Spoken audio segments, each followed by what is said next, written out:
Hey guys, Glockster42. You're watching Scale Model Alberta channel. Welcome. If this is the first time you're visiting my channel, it's nice to have you aboard. If you like what you see, consider hitting that like button and the subscribe and notifications channel. I'd really appreciate that if you do that, guys.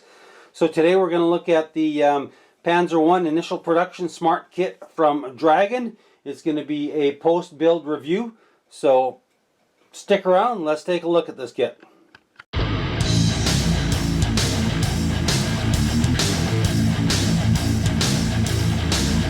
Okay, here we go. We've got Dragon Smart Kit of the Panzer I Initial. This is one of the first German Panzers. Pretty much 37, 38, 39.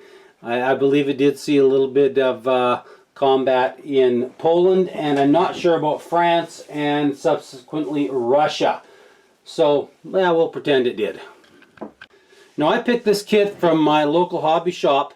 It was deeply discounted, and normally I wouldn't build something small and fiddly like this, but when you can get it to me, a Dragon Smart Kit for under 20 bucks, well, yeah, I went out with 4 or 5 kits. My local hobby shop has gotten into a piss and match with the Dragon distributor, and have discounted all the Dragon stuff, and they're kicking them out the door. They're not carrying them anymore. So I picked up 3 of them, all for under $20. So, but this is a fiddly little kit, tiny little model. First thing, the running gear, very fiddly. You've got photo etch on all the road wheels, front and rear. Some of the photo etch in this kit is photo etch for the sake of photo etch. Like, I really don't think we need these, but they're there anyways. And normally I'm not a big photo etch guy, but I decided to put them on just for the build review. Link-to-link tracks, they are the good smart tracks, so they're all pre-cut in a bag, ready to roll. I thought they were going to be an absolute nightmare to assemble, but they went together really good. The tracks were one of the easiest assemblies on this whole kit. They stayed together well. You could pretty much assemble an entire length. Put some Tamiya ultra thin on it, let it tighten, let it just firm up a bit, drape them on. The tracks went together really nice and quick. We've got some photo etch there on the back for the screen, really nicely done. But unfortunately, this is a typical Dragon kit with lousy instructions, improper numbering. Like this one had 3 sprues B, 3 B sprues, and multiple sprues, the same lettering, same numbering, and some of the callouts on the instruction sheet were just plain wrong. So really be careful when you put this together. And I would say this is definitely not a beginner's kit, even though it's a small little thing.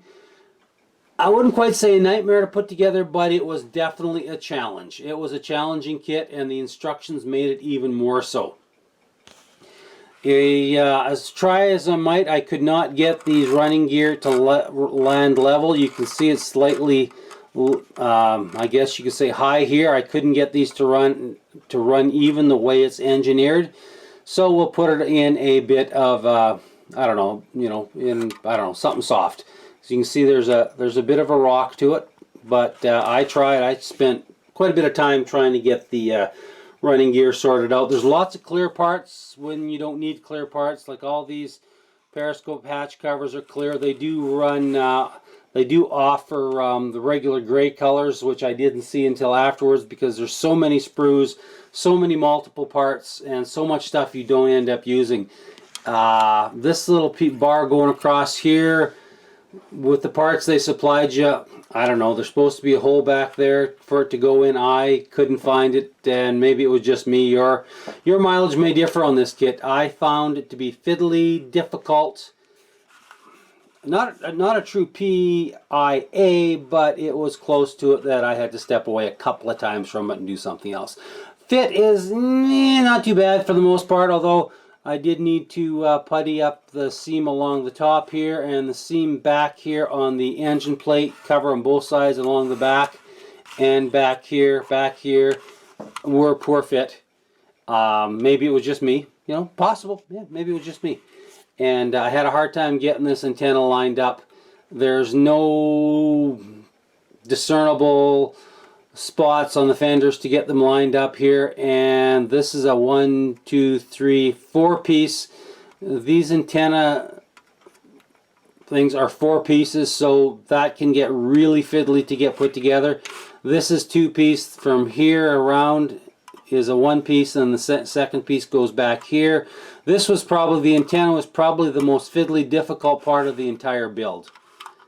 So yeah, there you have it. I see there's a couple spots I missed. I still have to put the springs on there for the fender springs. This is really a super detailed kit. There's a lot going on in this little guy. So if you want something that shows early Panther production, here you go. If you can find it at a reasonable cost, I'd say, you know what, go for it. It's a good practice to building photo etch and fiddly bits.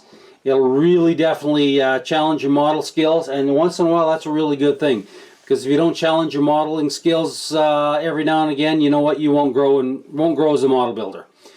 But you know what, if you're looking for just something to pound out and have fun with, yeah, probably not the kit for you. So there you go, guys, the Panzer I initial. Thanks for watching. If you like what you see, consider hitting that like button and maybe subscribe and the notification button. I try and put out a video once a week, work permitting. So take care, guys, and thanks for watching.